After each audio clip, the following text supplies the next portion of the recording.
বিসমিল্লাহির রহমানির রহিম। জামিয়াতুল মাআরিফ আল ইসলামিয়া প্রজন্মের ভবিষ্যৎ নির্মাণে প্রত্যয়ী অনন্য এক প্রতিষ্ঠান। জামিয়ায় অনুষ্ঠিত হল অর্ধবার্ষিকী অভিভাবক সম্মেলন। অভিভাবকদের সঙ্গে আসাতিজা ইকরামের সাক্ষাৎ ও মতবিনিময়ের মধ্য দিয়ে শুরু হয় এই আয়োজন।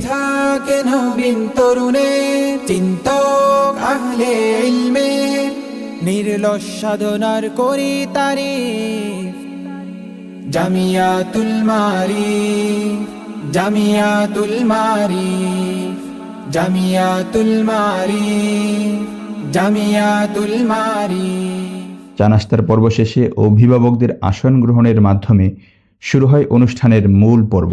জামিয়াতুল মাআরিফ আল ইসলামিয়া যাত্রাবাড়ি ঢাকা কর্তৃক আয়োজিত 1447-48 হিজরি মোতাবেক 2026-27 ইসাই শিক্ষাবর্ষের অর্ধবার্ষিকী অভিভাবক ও শুভাকাঙ্ক্ষী সম্মেলন রব্বানা أخرجنا نعمل صالحا غير الذي كنا نعمل। পবিত্র কোরআনের তেলাওয়াত, নাশিদ এবং আরবি, ইংরেজি ও বাংলা 3 ভাষায় শিক্ষার্থীদের শুভেচ্ছা বক্তব্যে মুখরিত হয়ে ওঠে অনুষ্ঠান কেন্দ্র। ونحن نسعد بلقائكم فهنيئا لكم وسعادة وتحية من عند الله مباركة। আজকের অভিভাবক সম্মেলনে উপস্থিত সম্মানিত অভিভাবকবৃন্দ ও অতিথিদের জানাই আন্তরিক অভিনন্দন ও উষ্ণ স্বাগত। To Allah Almighty, peace and blessings be upon.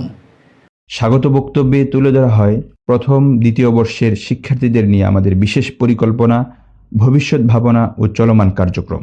তাই মাআরিফ পরিবারে রয়েছে মাদারিনেসা প্রথম বর্ষকে কেন্দ্র করে সুচিন্তিত পদক্ষেপ ও কার্যকরী ব্যবস্থাপনা, হাতের লেখার সৌন্দর্য, বানানের শুদ্ধতা এবং দ্রুত গতি, এই বিষয়টাকে কেন্দ্র করে জামিয়াতুল মাআরিফ এখানে বিশেষ প্রশিক্ষণের ব্যবস্থা করে থাকেন এবং প্রতিটা জায়গায় আলাদা আলাদা কিতাব প্রণয়নের মাধ্যমে, জায়গা প্রণয়নের মাধ্যমে, শীত প্রণয়নের মাধ্যমে আলাদা আলাদা সময় দিয়ে আমাদেরকে গড়ে তোলার চেষ্টা করে থাকেন।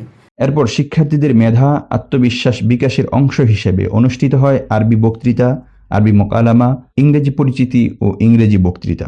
অভিভাবকরাও তুলে ধরেন তাদের অনুভূতি, অভিজ্ঞতা ও মূল্যবান মতামত। আদর্শের সংকট ও উত্তরণের উপায় নিয়ে আলোচনা করেন জামিয়ার সম্মানিত শিক্ষা সচিব মুফতি জুবায়ের আহমদ হাফিজাহুল্লাহ।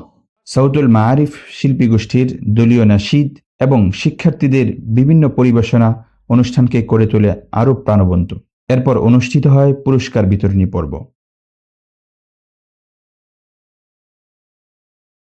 বিশেষ আলোচনায় মুদিরুল জামিয়া হযরত মাওলানা মুফতি সাঈদ আহমদ হাফিজাহুল্লাহ তুলে ধরেন আমাদের শিক্ষা ও তরবিয়তের লক্ষ্য ও উদ্দেশ্য। সবশেষে প্রধান অতিথি শেখুল হাদিস আল্লামা জিকরুল্লাহ খান হাফিজাহুল্লাহ এর মূল্যবান আলোচনা ও দোয়ার মাধ্যমে অনুষ্ঠান পায় পূর্ণতা। আল্লাহ মাদ্রাসাকে কবুল ও মঞ্জুর ফরমা, আল্লাহ মাদ্রাসার तमाम জরুরত গায়েব থেকে পুরা ফরমা। জোহরের সালাত আদায় এবং দুপুরের আপ্যায়নের মধ্য দিয়ে শেষ হয় এই সুন্দর আয়োজন। এটি শুধু একটি সম্মেলন ছিল না, এটি ছিল উস্তাজ, অভিভাবক ও শিক্ষার্থীদের একসঙ্গে পথ চলার অঙ্গীকার।